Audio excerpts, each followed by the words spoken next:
Hi guys. Hi guys. So earlier this week we let you guys know that we wanted to do our first Q&A, and we got such a great response. So many excellent questions came on in, and we thought we would sort through them and do our best today to answer as many of them as we can. So the most asked question was about our lives in Brazil, whether we're gonna have our babies here, and are we planning to go back to the US? Yep. And the answer is we plan to have them here. I am a Brazilian citizen, but I'm also an American citizen, so I have double citizenship. For us, because of our health insurance, it's easier and more cost effective to get pregnant here and to have the babies here. Yeah, and this is where we are right now. It's where we're living, so Yeah. It'll just be really convenient, I think, for us to have, we're having our infertility experience here, we'll have our hospital experience here, we'll come back home to all of our stuff, and then I guess the second part of the question is later on down the road, are we going to head back to the US?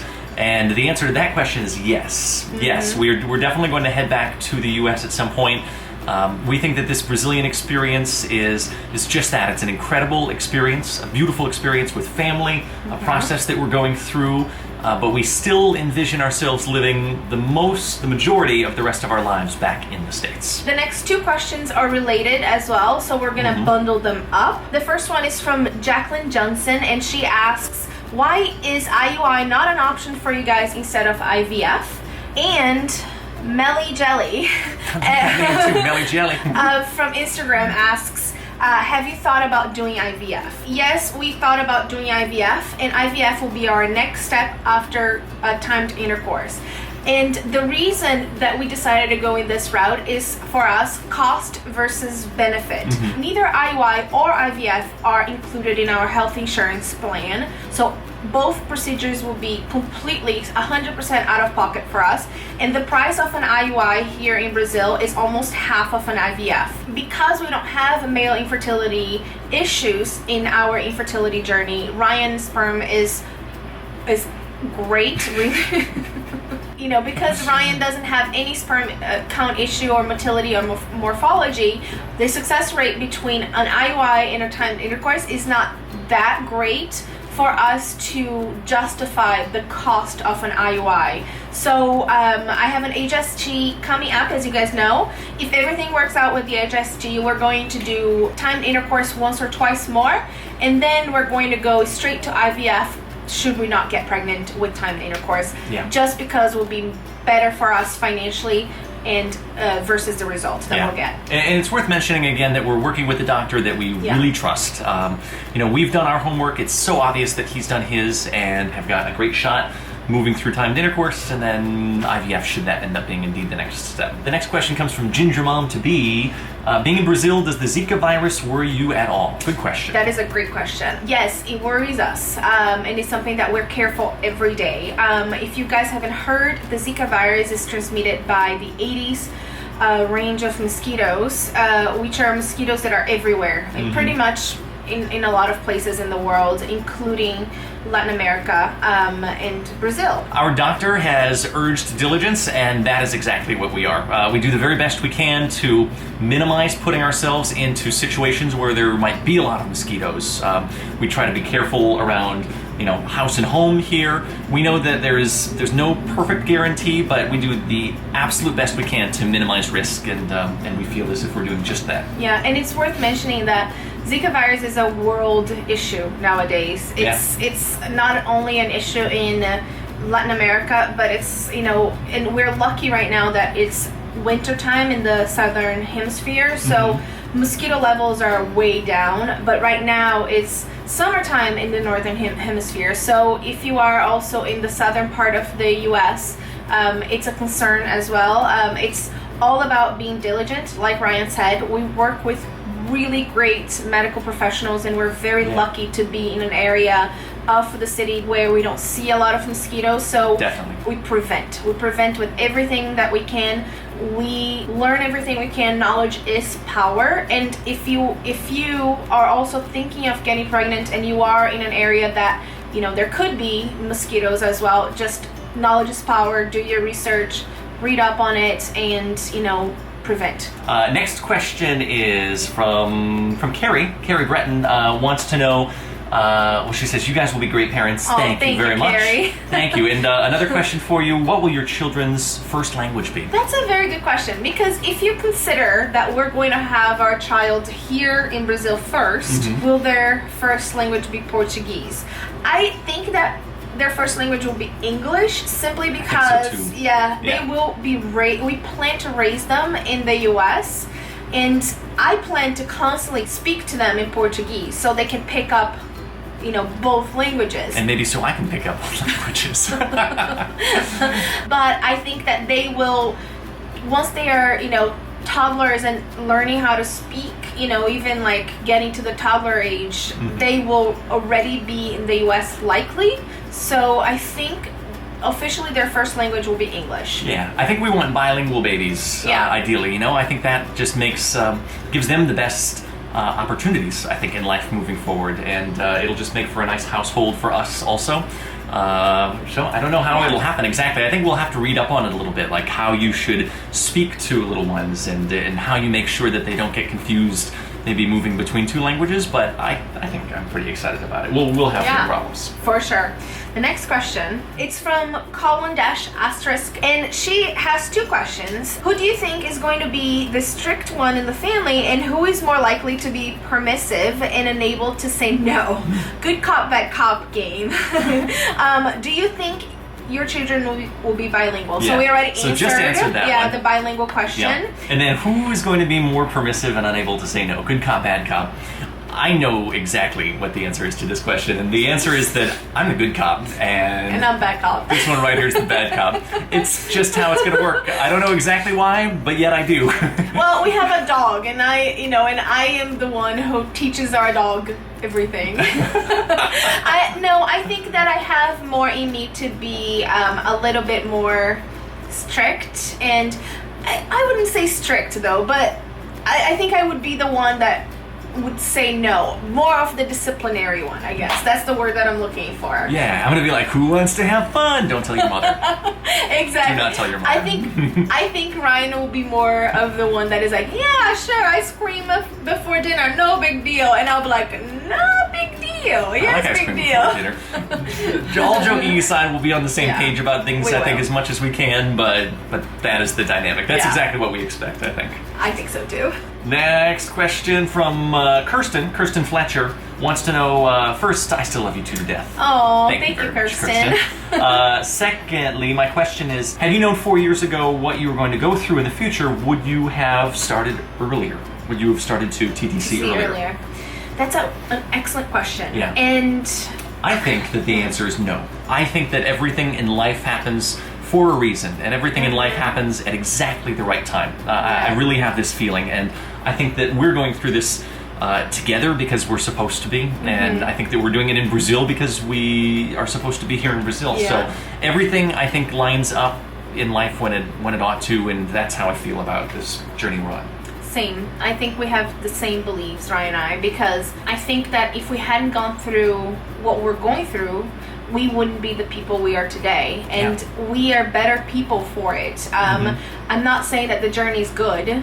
No, it sucks. It's terrible. If you go through infertility, you know how horrible it is, and how heartbreaking, and it's so hard. Yeah. But I do believe that we have the chance to be better people from our struggles, and I think that we are the people we are today because we struggled so much. And I believe that we are going to be much better parents than we would have been if we had gotten pregnant that very first year. So we are more patient, we are more loving to each other, we know how to if he's down, I'm there for him. If I'm down, he's there for me.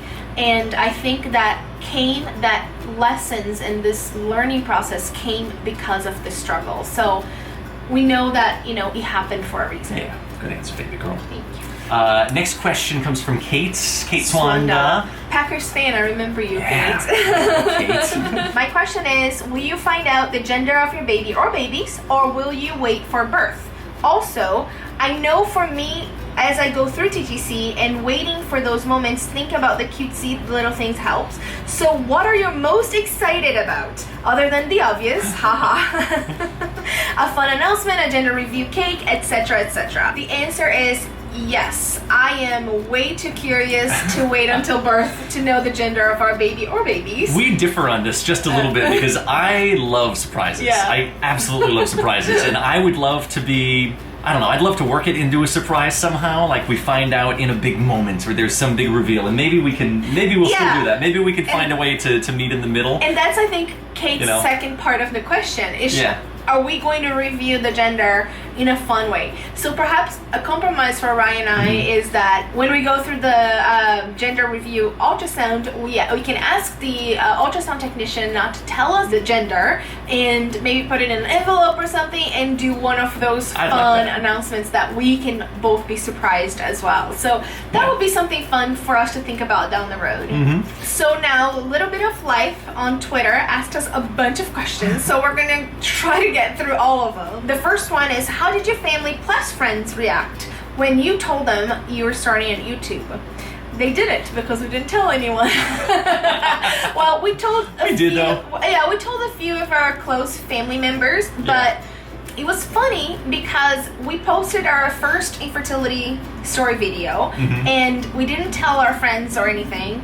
And it took us like a few days to actually share our infertility video in our personal Facebook account. It's true. We were a little bit slow in sharing the news, but the truth is, like, after you do, it feels really awesome. It does. And now here we can look back after having put up, better than 30 videos at this point, and it's just fun to see a family member react to that, to see a family member comment on it, to see a friend give a thumbs up to a video. It's a lot of fun. So now we like it a lot, but in the beginning, truthfully, we were a little bit nervous. Yeah, we were. Her next question is, where is somewhere you have always wanted to travel but haven't yet? And do you have any plans on when you will go there? That's awesome, because we love traveling, Ryan and I. For me, I would say Greece. It's a place that I've always wanted to go see just because it looks so beautiful. And we had plans to go to Greece a year and a half ago maybe, and it just didn't work out, but I still think about it and I definitely want to go. When we're gonna go there, we don't know, because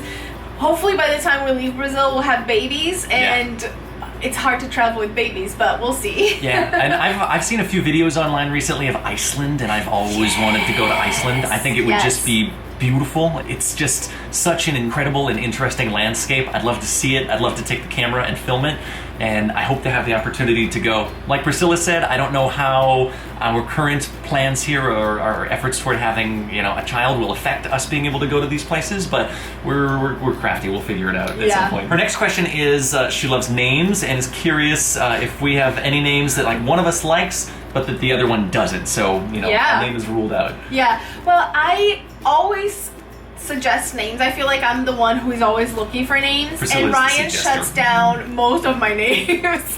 No, horrible choice. I have a bunch of names that I really like and I would love to use, but Ryan is he doesn't like my names very much. Not all of them though. We've got a few in mind. Here's the truth is, we've got a few names in mind, and I think they're Priscilla's suggestions actually, and I'm like, that's lovely. Now you're talking. So we've already got a few in mind. It's a secret still, but sooner or later you guys are going to definitely know. Last question. What are your top 3 favorite memories that you've made together? Ooh, okay. Let's see here. I'm going to say the night that we met. I hold that so dear still, and I remember all of it. We've got great pictures, which is awesome. I think a lot of people don't have any photos from the night they met. You can check it out right here, actually. If you see, we publish them, so you can go check it out right here. So that's definitely one for me. One for me is the first time we went to Paris together. Paris was one of my dream cities to go visit, and I think the first time that I saw the Eiffel Tower with Ryan, because he tricked me. He hadn't been to Paris before, and we walked around Paris, and all of a sudden we turn a corner and he goes, look up, and then I look up and it's the Eiffel Tower, and I was in tears. I was just incredible. That's like one memory that I hold dear to my heart. And another last I'm gonna say last memory is honestly doing what we're doing right now, like making these videos together. I love it so much. I love taking the time to edit them together and see them all come together, and I look at Priscilla constantly while I do it, and I think to myself, she's so beautiful. Like, look at her, you know?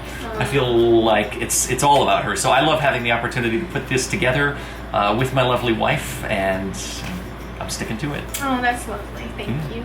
And I also feel very lucky. And these are memories that we're gonna take, you know, with us forever. This is one of the biggest reasons we're doing this, you know, recording our lives, is to accumulate memories for ourselves, for our children.